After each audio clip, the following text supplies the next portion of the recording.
દોસ્તો, હવે છેવટે અલ્પેશ ઠાકોર ઠેકાણે આવ્યા છે, પરંતુ દોસ્તો અલ્પેશ ઠાકોરને જીબાનની કોઈ કિંમત નથી. તે ક્યારે બીજું બોલે તે કહી શકાય નહીં. અત્યારે તો મેં ફેસબુક પર તેમનો વિડીયો જોયો. તે કહી રહ્યા છે કે વિક્રમ ઠાકોર અને બીજા બધાને ન બોલાવ્યા ઠાકોર કલાકારોને, તે ખરેખર ખોટું થયું છે તેવું કહી રહ્યા છે. અને કહે છે કે હું હાજર નહોતો, જો હું હોત તો સુધારી લેત ભૂલ. પરંતુ ભાઈઓ, આ માણસની જીબાનની કોઈ કિંમત નથી. તેમણે ગામે ગામથી 100 રૂપિયા ઉઘરાવ્યા હતા તમામ ઠાકોરો જોડેથી. 20 રૂપિયાનો કાર્ડ આપ્યો હતો અને 100 રૂપિયા લીધા હતા.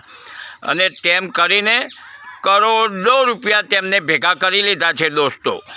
અને તે પહેલાં તો કહેતા હતા કે જો હું રાજકારણમાં પ્રવેશું ને તો મને મારા છોકરાના સોગંદ છે.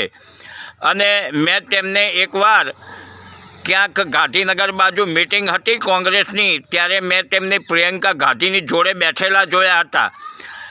આ અલ્પેશ ઠાકોર છે જેને જીબાનની કોઈ કિંમત નથી. અને હવે તો અલ્પેશ ઠાકોર પાછા કોંગ્રેસમાંથી ભાજપમાં ચાલ્યા ગયા. એમને જીબાનની કિંમત છે જ નહીં. તેમને કોઈ સિદ્ધાંત નથી. જ્યાં ખ્યાતિ પ્રસિદ્ધિને પૈસા મળતા હોય ને ત્યાં અલ્પેશ ઠાકોર ચાલ્યા જાય છે.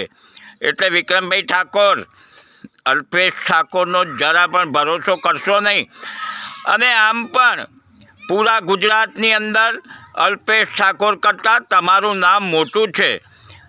અમે સાંભળ્યું છે કે તમને રાજકારણમાં પ્રવેશવા માટે ભાજપવાળાઓએ આમંત્રણ આપ્યું હતું, પરંતુ તમે આમંત્રણ સ્વીકાર્યું નહોતું. તમે સિદ્ધાંતવાદી છો, તમે સાચા માણસ છો. તમારી સામે અલ્પેશ ઠાકોર બિલકુલ ખોટા માણસ છે. તેમણે ગામે ગામ ફરી ફરીને કહ્યું હતું કે હું દરેક ગામમાંથી એક ડીએસપી અને એક કલેક્ટર ઠાકોર જોવા માગું છું. અને તેમણે ગામે ગામની અંદર દારૂબંધીના નામે ઠાકોરોને અંદર લડાવ્યા હતા. ભાઈ ભાઈને લડાવી દીધા હતા. હવે સમય ગયો છે અને ઠાકોરો એક થવાની કોશિશ કરી રહ્યા છે, એક થયા છે. એટલે તમામ ઠાકોરોને વિનંતી કે અલ્પેશ ઠાકોરની એક પણ વાત સાંભળતા નહીં તો પાછા તમને અલગ અલગ કરી નાખશે.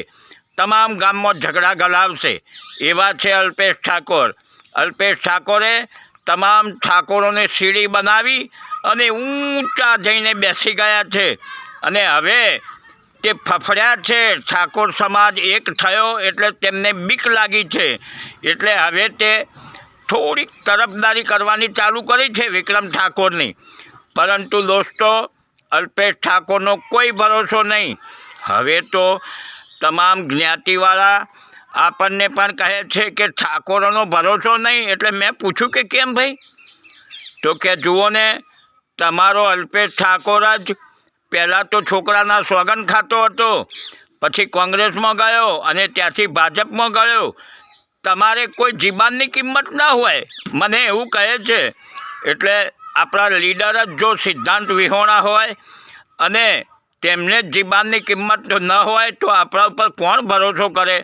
માટે દોસ્તો, મારું માનવું એવું છે કે અલ્પેશ ઠાકોરનો લેશ માત્ર પણ વિશ્વાસ ન કરતા. કારણ કે ગદ્દાર માણસ છે, ગમે ત્યારે આમથી તેમ ફરી જશે. માફ કરજો દોસ્તો, હું જેટલું જાણું છું તેટલું તેમના વિશે મેં તમને કહ્યું.